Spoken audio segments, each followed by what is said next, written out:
आदरणीय यस विद्यालयका प्रधानाध्यापकज्यू, सहप्रधानाध्यापकज्यू, गुरुवर्ग, दाजुभाइ, दिदीबहिनी तथा मेरा प्रिय साथीहरूमा मेरो न्यानो अभिवादन। आजको यस सुनौलो बिहानीमा म कक्षा 6 गकी छात्रा क्रिस्टिना ठगुन्ना तपाईहरूको सामु सुयसको भाले बाल पुस्तकको समीक्षा गर्न गइरहेकी छु। कृपया ध्यान दिएर सुनिदिनु होला।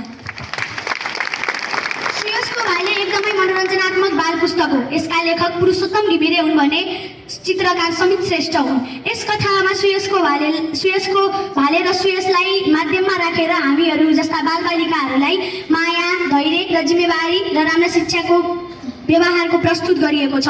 यस कथामा सुयस र सुयसको भालेलाई केन्द्रमा राखेर बालबालिकाको मनहरूको चञ्चलता, जिज्ञासा जस्ता भावनाहरू प्रस्तुत गरिएको छ।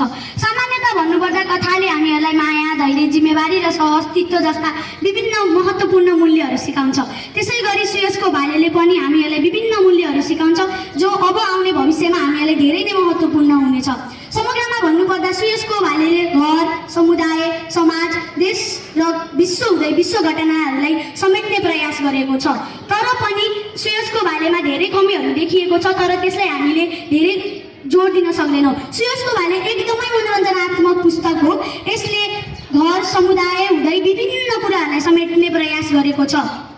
सुयसको भाले बालबालिकाका लागि मनोरञ्जनका लागि मात्र नभई मनोरञ्जन सँगसँगै नैतिक शिक्षा दिने उत्कृष्ट पुस्तक रहेको छ। सुयसको भाले पुस्तक विद्यालय स्तरमा नैतिक शिक्षा दिने उत्कृष्ट पुस्तक रहेको हुनाले यो धेरै नै उपयोगी र प्रेरणादायी पुस्तक पनि मानिन्छ।